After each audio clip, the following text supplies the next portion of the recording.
Good morning, everybody. This is Brian Wallace. I'm the Director of Marketing here at Kiefer Consulting, and I'd like to welcome you to our April webinar, which is a crash course in Office 365. We've got about an hour today scheduled, so hopefully we can get through everything, but this is a very accelerated crash course in all the applications of Office 365, when to use them, what they're used for, and we do have a special guest presenter today, and I'll be introducing him in just one moment. First, a couple housekeeping items. There is in GoToWebinar on the side panel, you will see a questions panel. If you have any questions during the webinar, I will be watching that questions panel, and I will go ahead and direct any of those questions to our presenter today, and we'll try to answer them as we can. If we can't get to them during the presentation, we'll have a little bit of time at the end to tackle those. So I want to introduce myself, Brian Wallace. I'm the Director of Marketing here at Kiefer. We do these webinars every month. If you follow us on LinkedIn or Facebook or Twitter, you'll see notifications that when we're doing these things, and they are free. Most of the time, we usually have a half hour, but we needed a full hour today. So we have Peter Allen. We're very fortunate to have Peter with us today. Very busy guy, but he was able to carve out some time today. Welcome, Peter. Good to be here. Am I senior consultant because of my balding head and gray hair? Is that why? Senior? No. It's because you know so much more than all the rest of us. But no, Peter is one of the best, and he's actually delivered this presentation for a couple clients that are new to Office 365. We thought it'd be great for him to be able to deliver this through the webinar. Okay, so next slide. I only have one slide here about Kiefer, and I'm going to go ahead and have Peter just advance one more. There we go. A little bit about us. We are based in Folsom, California. We are a leading provider of Microsoft-based solutions throughout the state. We do have our CMAS and our MSA, so we do a lot of business with a lot of state agencies. Big news for us this year, we are celebrating our 30th year in business. All of Kiefer employees are full-time employees with benefits. We are not a staffing company. We have a full-service consulting team here. We are a Tier 1 consulting firm. We were recognized as one of the best places to work in 2017, and we have a staff of about 20 consultants here on the team. Peter's going to bring me back to where I was. And we are a Microsoft Managed Partner. We have certifications. Obviously, you see there are 2 gold certifications, 3 silver. We are recognized for our expertise in implementing and supporting all of Office 365 products, but specifically, we have a team that's very strong here in SharePoint. So this is a little bit about us.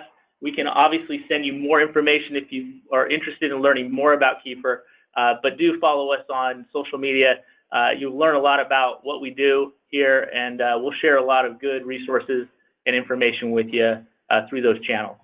So with that, I'm going to pass it over to Peter, and he will go ahead and kick off the presentation, which is Crash Course in Office 365. Thanks, everybody, for joining. So we are going to make this interactive. I know you guys are all on mute, so you can't interact that way, but Brian is here, and so if you have questions as I go through stuff, type them in. He'll get those questions, and then he'll sort of reread those questions out loud, and then we'll do our best to answer those during the presentation. So feel free to shoot those out anytime as we go through this presentation. Webinar is always weird to do because it's not interactive, as though people jumping in and asking questions directly. It's all through sort of comments and questions through the system. All right, so game changer. Why is Office 365 a game changer? I think a big part of why Office 365 is a game changer is that when we had SharePoint and you had the Microsoft products and everything prior to Office 365, it was all done on-prem with your company. And so you had to build out the servers and manage all that and do all that. And there's a lot of headache behind that. And so it sometimes causes organizations not to implement the full suite of services because there's a lot of work that's involved in that.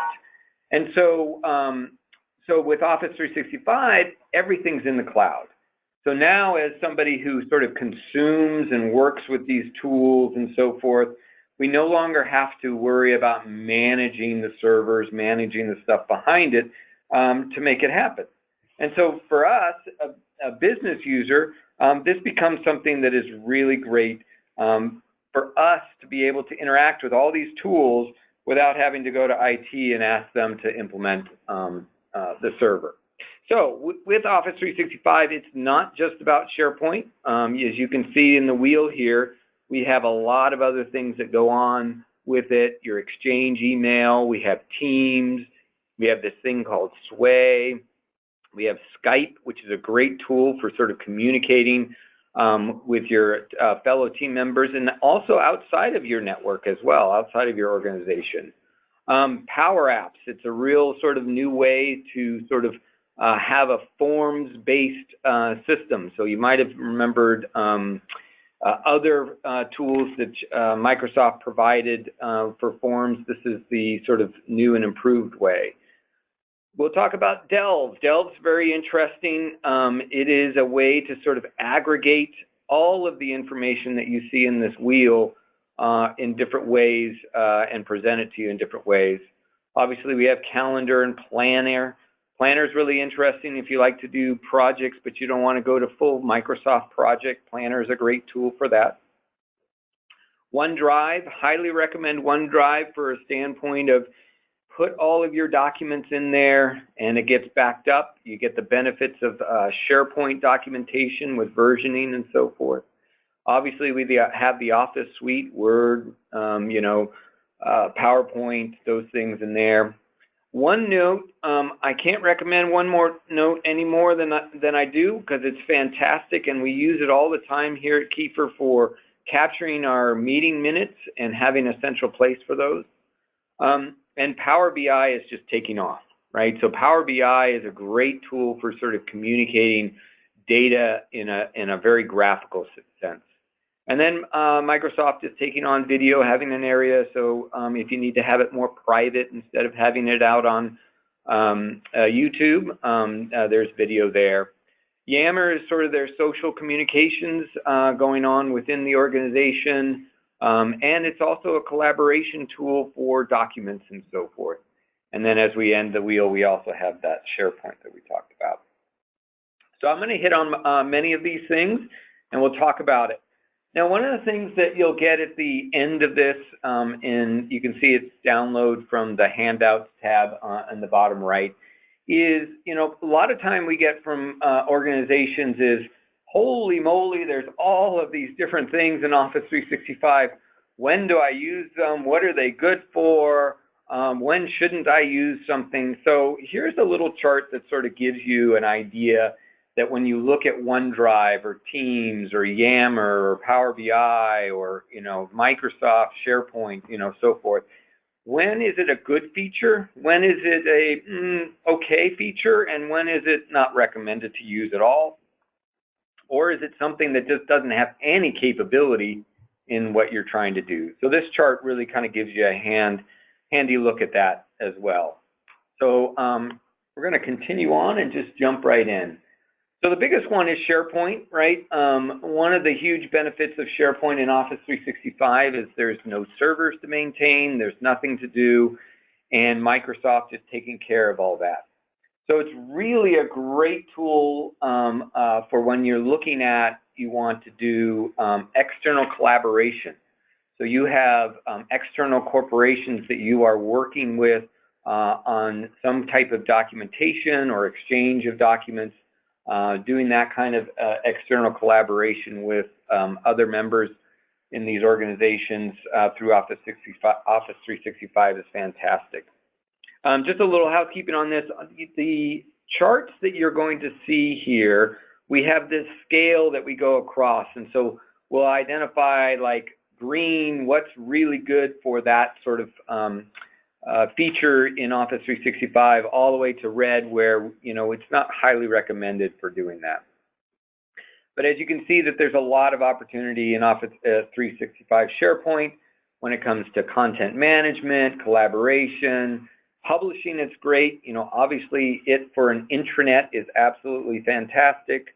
and then process automation, project management, and then you certainly can use SharePoint in the old sort of 2013 mode if you want to do some branding and so forth.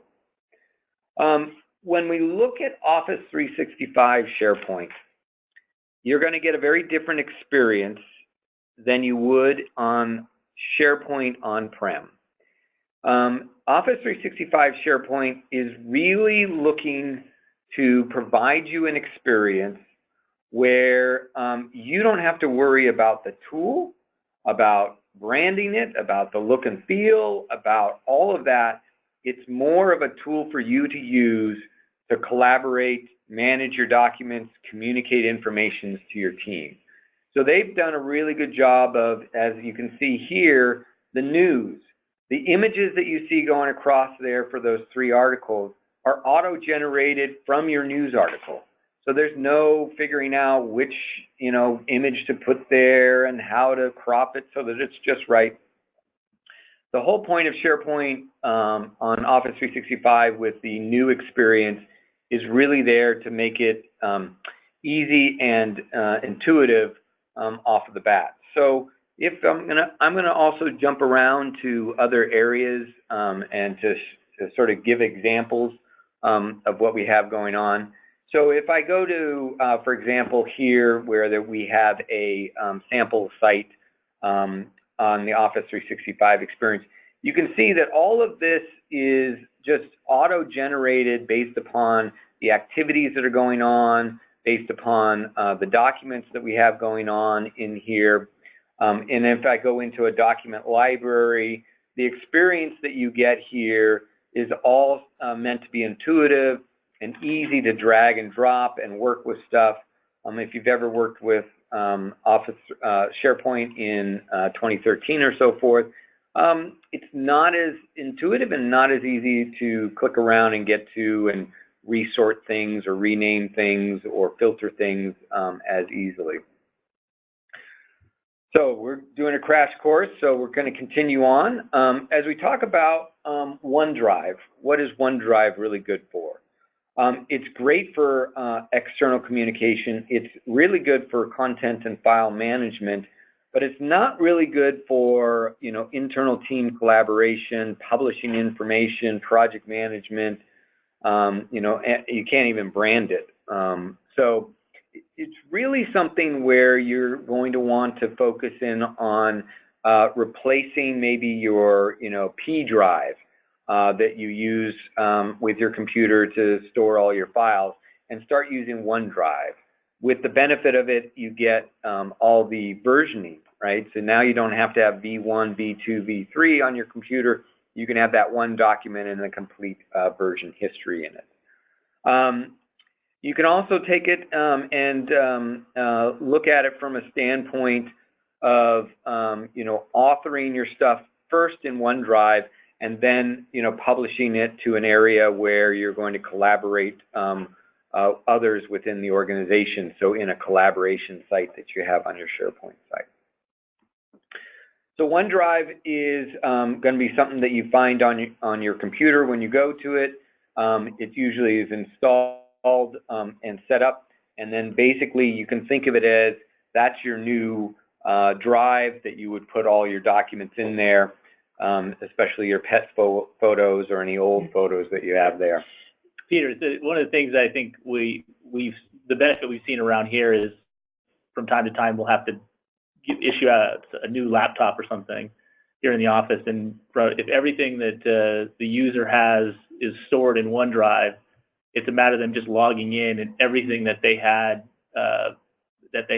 on their previous computer goes along with them, and they can pick up documents from a phone or a tablet. I just think that for us, it just brings so much more efficiency for everybody and accessibility to that information. Absolutely. Yeah. All right, Teams. Now you may have heard of Teams, Microsoft Teams. So Microsoft Teams is a sort of a whole new sort of platform that they built, an application that they built let's see, the best way to say is it encompasses many of the functionality and features that Office 365 has, when you look at that wheel individually, but it brings it together into sort of a central view.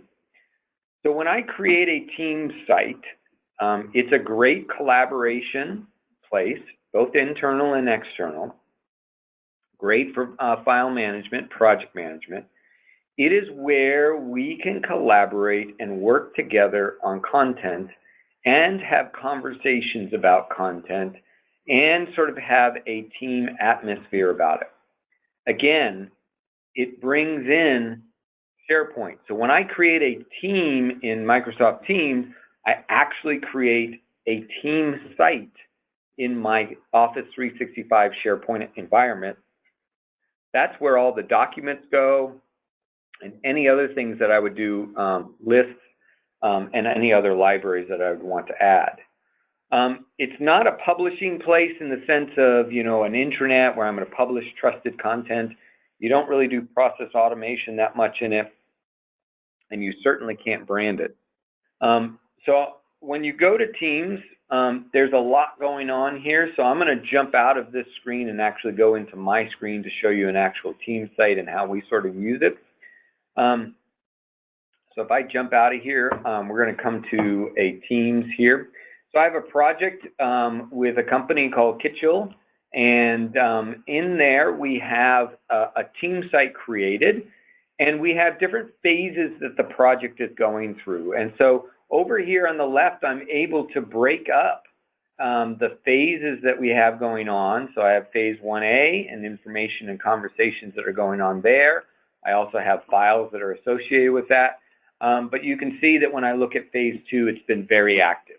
We have a lot of conversations going on in phase 2. And like Lauren's giving you a hard time. Yes. You're not supposed to read the details. And then let's see if I can come to one where we have sort of the collaboration that can go on.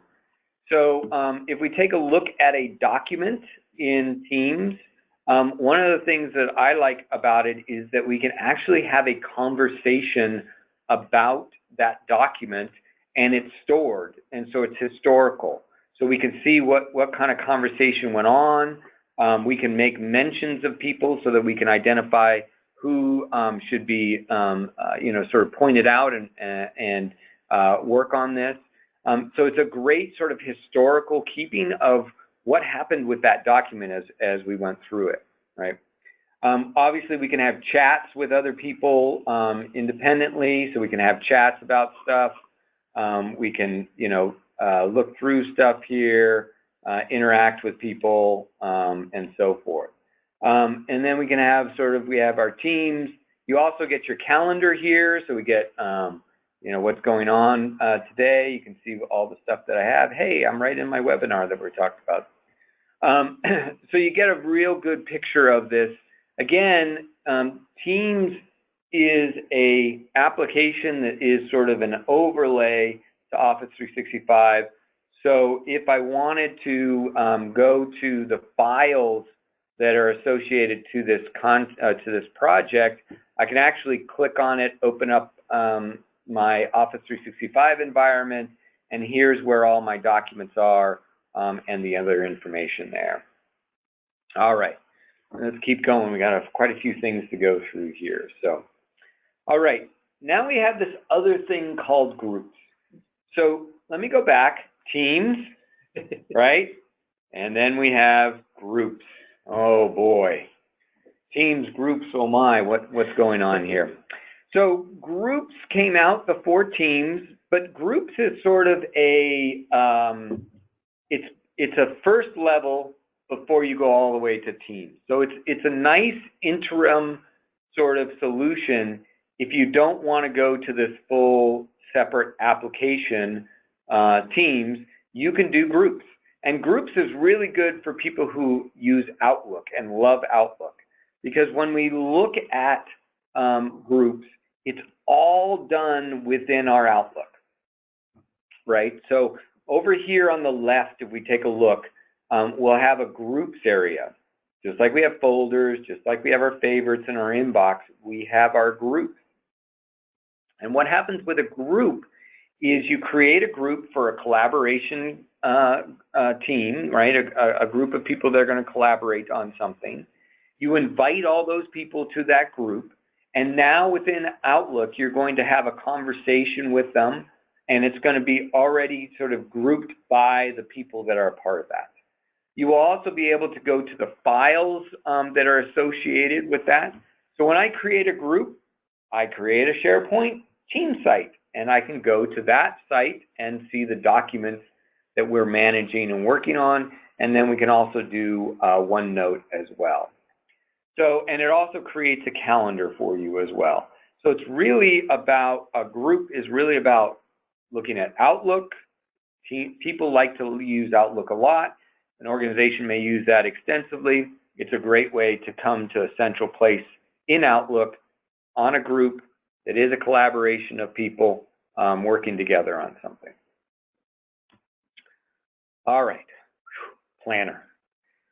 So Planner is a tool that is not Microsoft Project, but is very much a tool that is task-based, right? It is focused on creating tasks as a team and having them go through a process, right? So good for project management. Don't want the full-blown project, Microsoft Project to do that. Want people to interact with their tasks that they have. And so if we look at it right here, for example, here is a planner. It's a card-based system.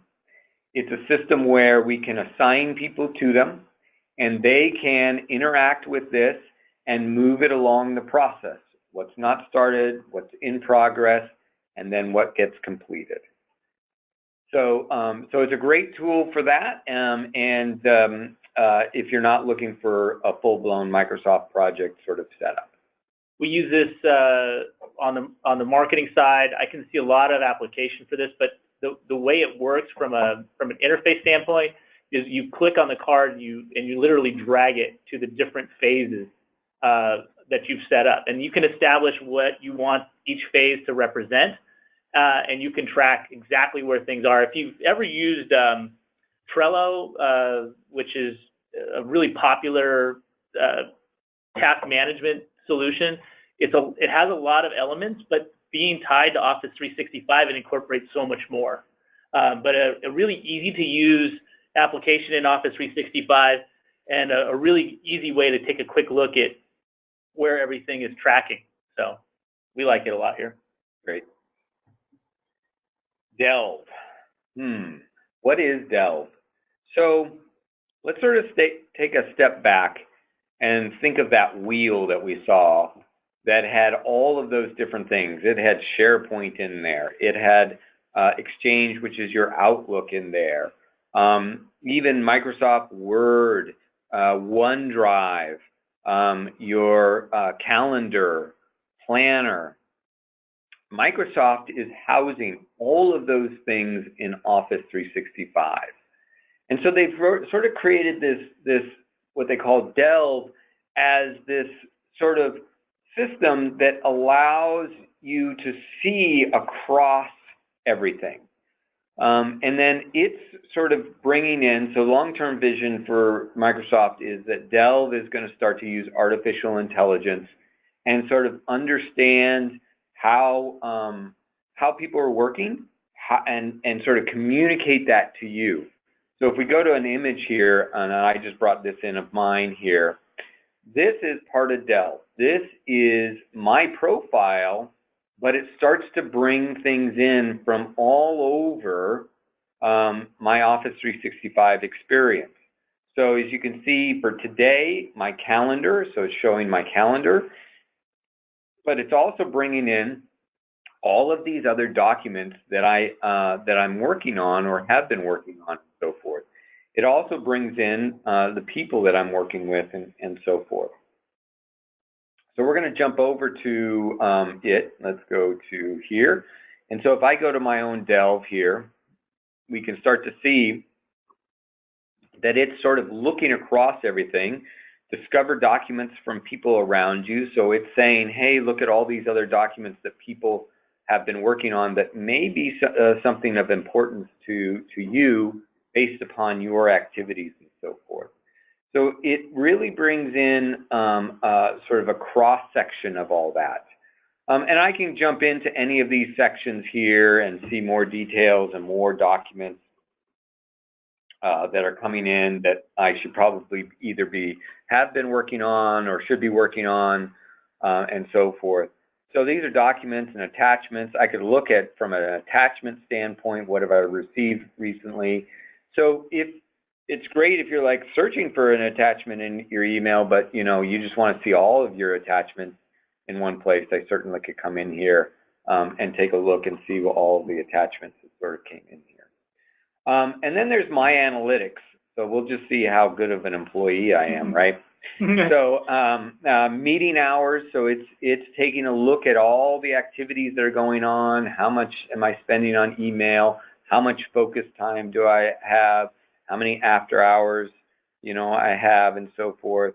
Then your, time investment. Who are you spending time with more than others, and so forth. So it's really kind of doing all this sort of analysis about what's going on in your work environment and your work life. So you can see which days you have more focused time than other days, and so forth. That is just amazing to me. Every time I look at it, it's just like, oh wow. Yeah. And you get an analytics as an Office 365 like subscriber. You get like your analytics. You'll get emailed to you like weekly. Right. And it's pretty interesting analytics, and it's really cool what they've done with data. I think it's awesome. Too many meeting hours though, Peter. I agree. I need more focus time. All right. So as we keep going on, we got Yammer.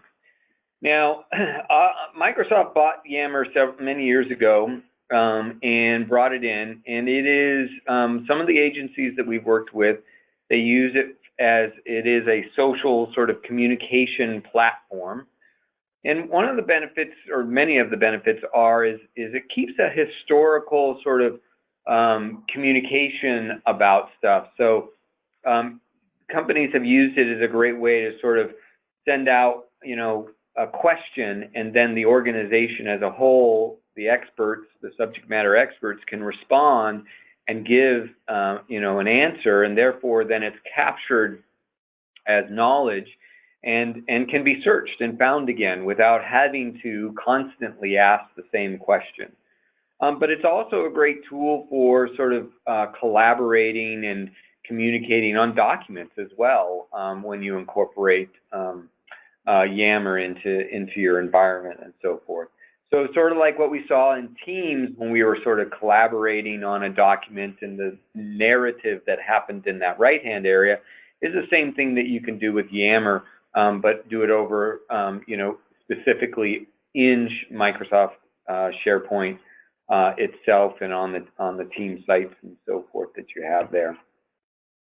So here you can see sort of a Yammer site. You can create all sorts of Yammer areas. So you can create dedicated areas where you have certain topics and conversations that are going on. And so then therefore you have sort of that history that's there, ability to search and find, information that has been sort of gathered through conversations that have gone on. Video. So I'm not going to spend too much time on video here, other than, Microsoft has a place for you to store your videos.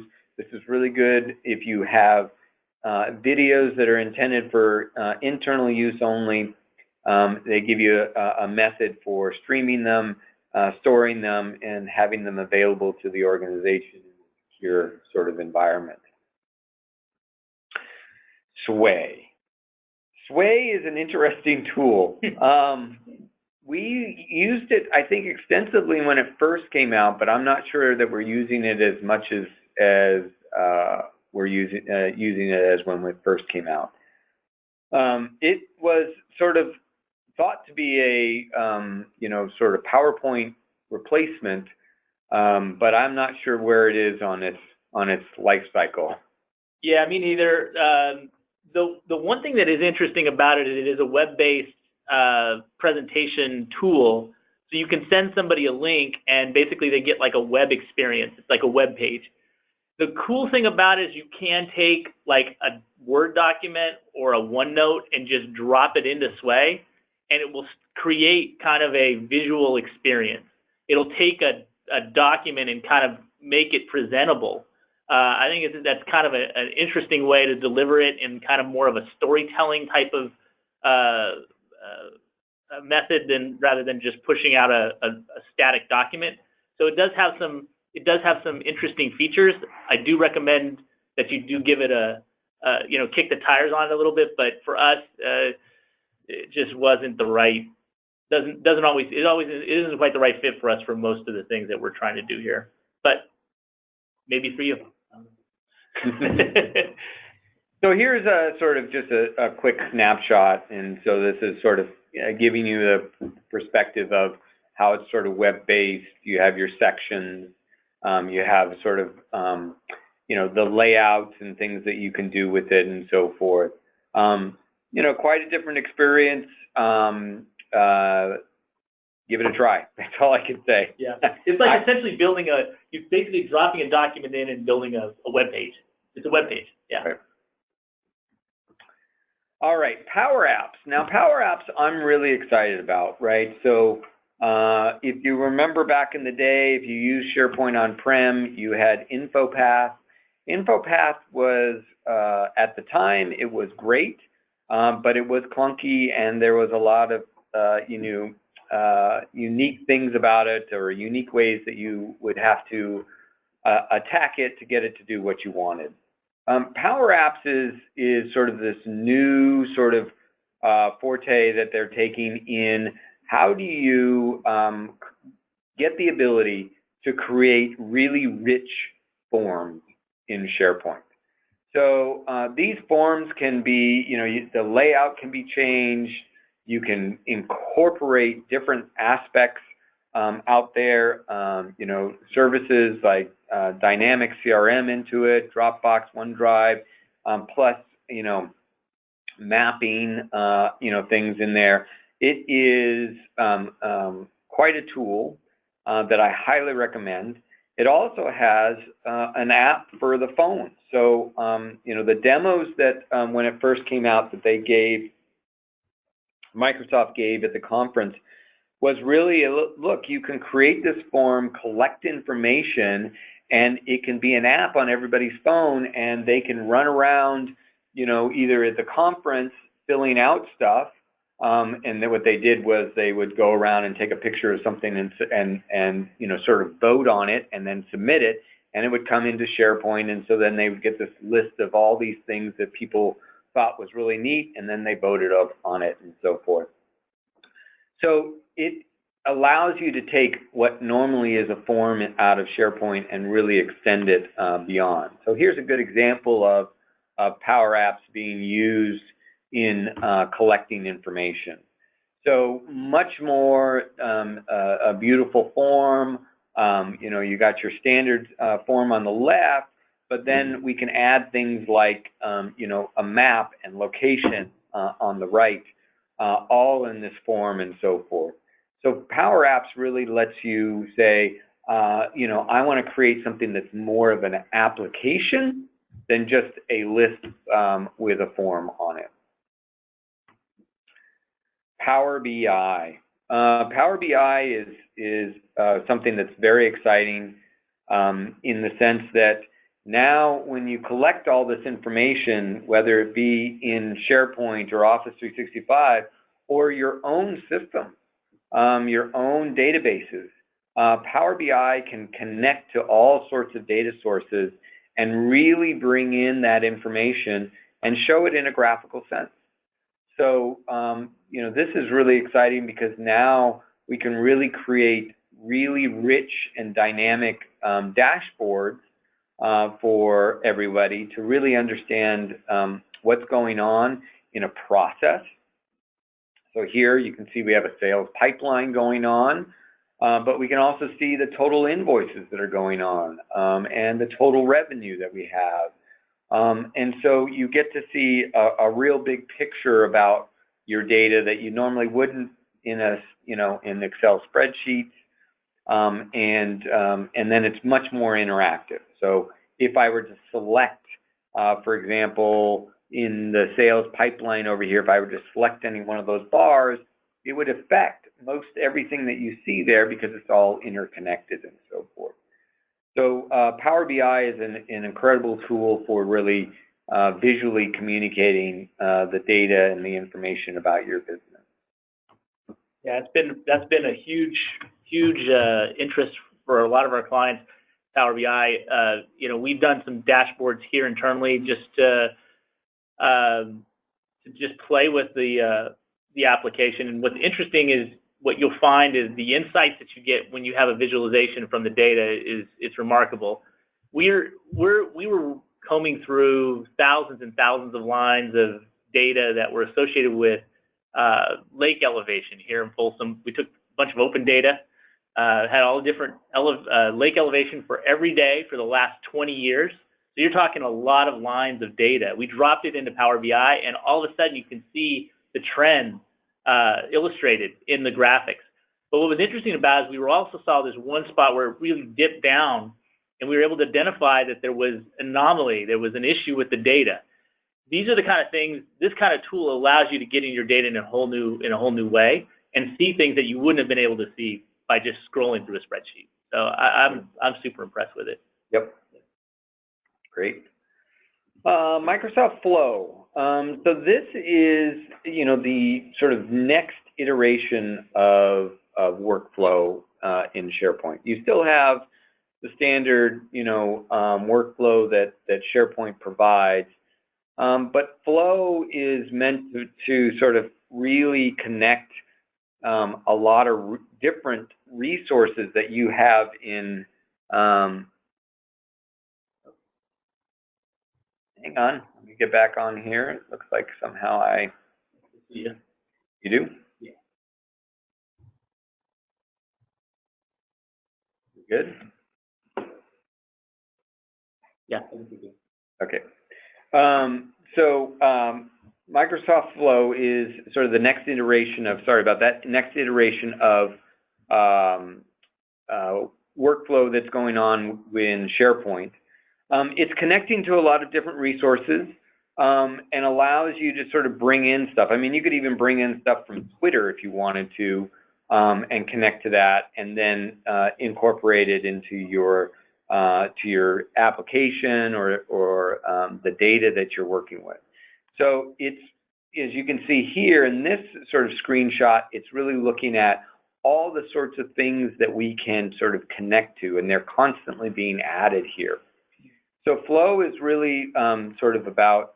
Looks like I lost you there, Peter. You lost me? Yeah. All right. Let's hold on and see if I can get back on. Everybody can still hear you. I just can't see the band. So let me go to.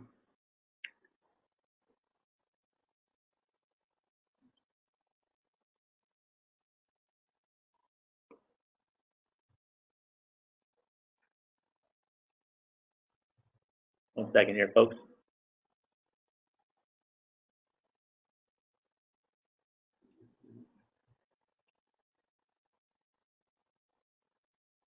You want to just change it back to me? Yeah, why don't we send it back to you?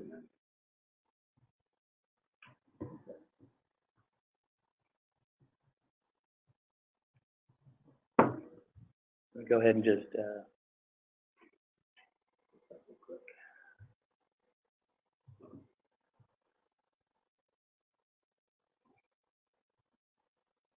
Getting toward the end. Sorry, everybody. We for some reason my computer lost the connection to the GoToMeeting, and so you all can't see what I'm seeing. Okay. So we're going to move it over to Brian. I think we can see it now. And so now he's gonna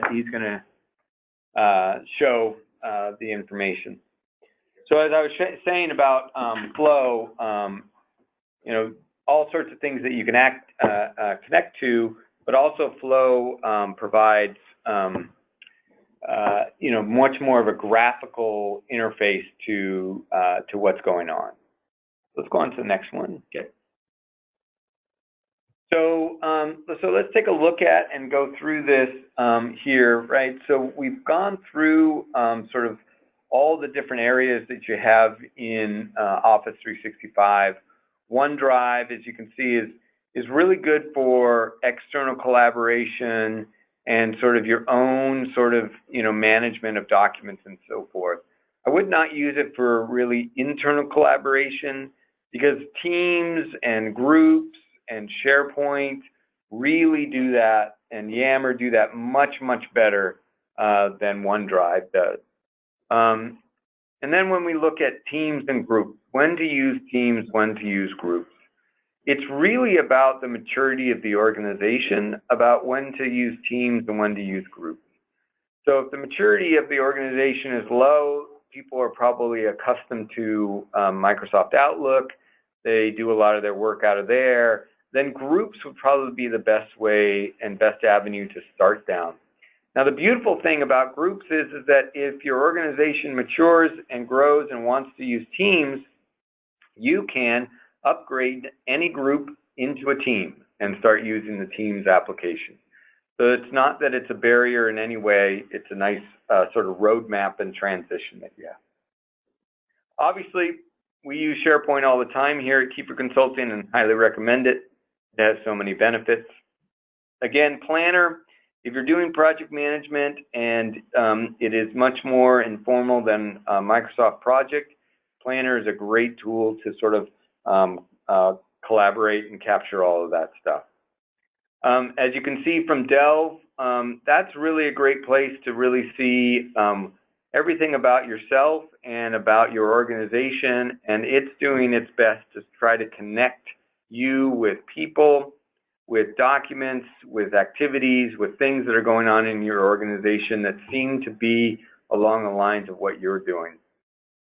Yammer, a great social sort of communication method. If you're not using Teams or Groups, Yammer is a great tool for people to work together, collaborate, have conversations, and work together. We talked about video and Sway. If you really have a lot of data that you want to communicate, Power BI is a great tool to go. We didn't really hit on Skype for Business, but we highly recommend Skype. It's a great sort of tool for sort of communicating, not by a phone, but by texting each other essentially, but in a business setting. And you can also set up a meeting and do presentation and so forth.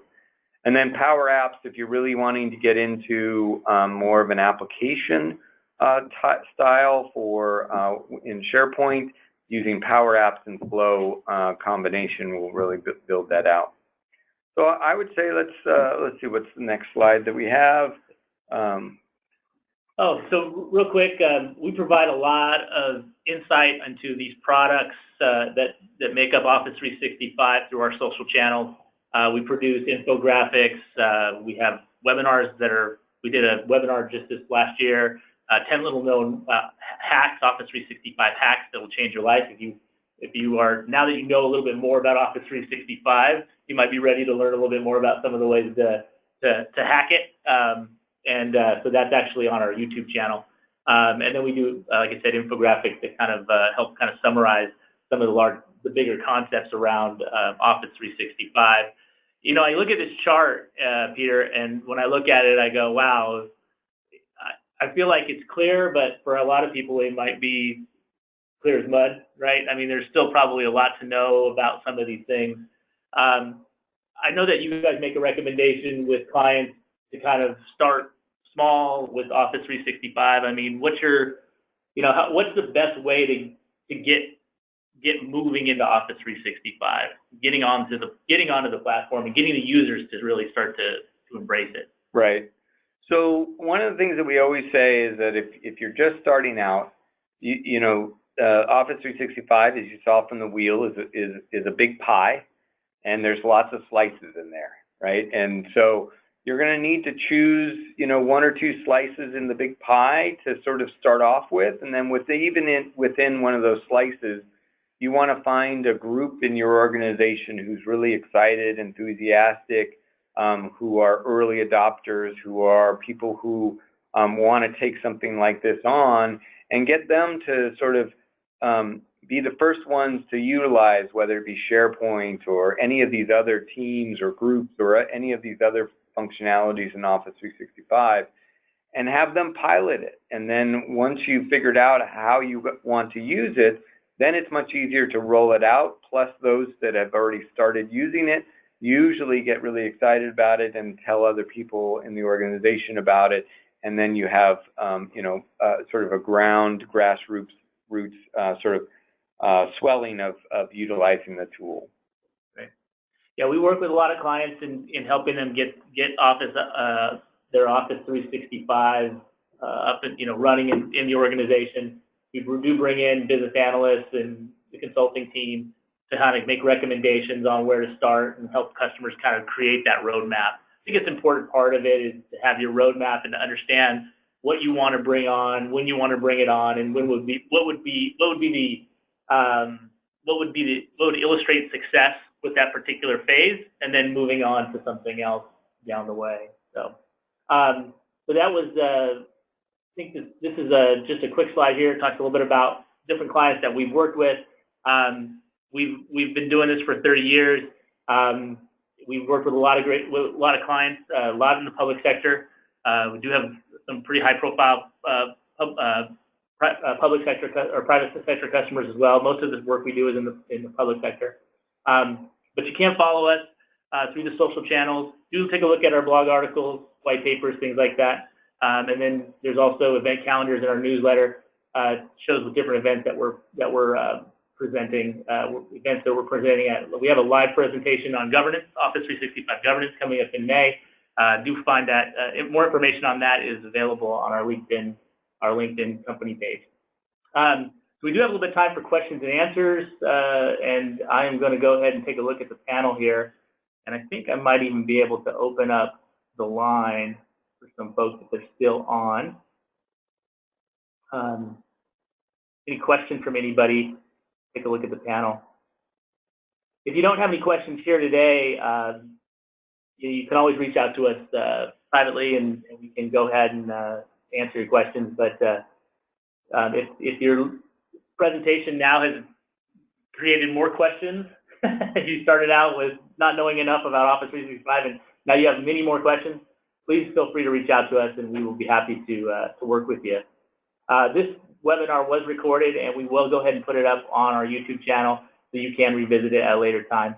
And then when we close down this webinar, you will see a quick survey if you guys can answer the 3 or 4 questions just to help make these webinars more informative and more valuable to our audiences. We do appreciate it. So with that, we're going to go ahead and close it out. Peter, anything else? Nope, that's it. All right. Thank you, everybody. Thank you.